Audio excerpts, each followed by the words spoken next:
Hi guys, I'm Joe Mialki. I'm 35 years old and I own Giuseppe Steel City Pizza in Port Orange. And before you say anything, I know I'm standing in the bathrooms of my place, but I just want to talk to you about them for a second. These are probably the nicest bathrooms in any pizzeria in the country. All custom partitions built exclusively for us and all antique fixtures. I told you about I was going to do it last year and I pulled it off. But let me show you the dining room.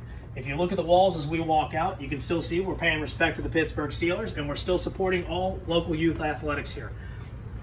But this is the big deal to me. This is what it was all about, pulling this off for my mom and dad and my customers, because without them, I wouldn't be in business.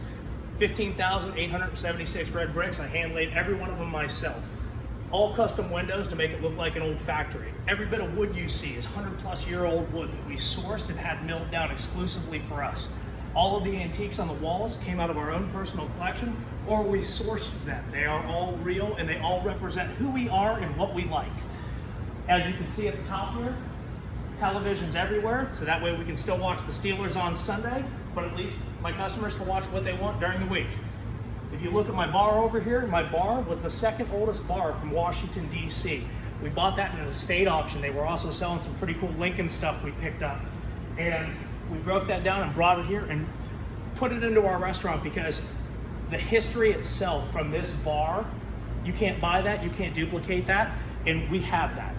Our bar cage was made exclusively for us, again by Wayward Machine Company. If you look in this area here, we've introduced a full pastry counter. That way folks can see desserts as they come in and out.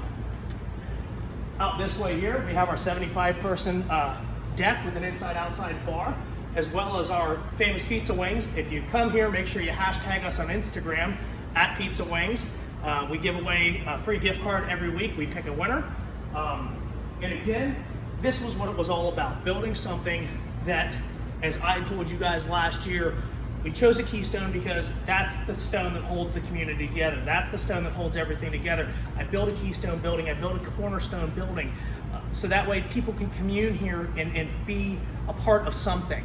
This can now set an example for not only my community, but the pizza industry as a whole, and this is what a pizzeria can be. This is what a family restaurant can be, and that's what meant the most to me. Now, I know you want me to talk about what I did in the last year. Well, I obviously opened this place up in the last year, but it wasn't about what I did last year. It's about what I did for my future. That's what being a young entrepreneur is. That's what I feel being a young entrepreneur is. I did this for the next 30 years of my life to where I can provide for my children for the next 30 years, my wife for the next 30 years, my parents for the next 30 years, and our community for the next 30 years. It isn't about today. It isn't about tomorrow. It's about down the road. And I hear a lot of people tell you, oh, you know, you got to be right on that cutting edge. No, you don't. You need to set the trend. That's what being a young entrepreneur is. This set the trend. Everybody wants to be in a plaza. Everybody wants a little building. I said, nope, I blazed my own trail, and this is what I came up with. And this is only the first. We've just secured 2 more properties, one about 25 miles south of us, one about 15 miles north of us. We plan on building 2 more of these, and by the end of 2021, we plan on having 4 buildings in total, which I think is a pretty ambitious goal, but I think I can pull it off because I know what you guys were thinking. Last year, whenever you saw this, you were probably like, oh man, I don't know if this kid can do this. Well, let me tell you, I did it and it's a smashing success. So in my opinion, aside from my work ethic, my community involvement, but because of my vision and my goals, I believe that I'm a perfect fit for Pizza Today's Young Entrepreneur of the Year.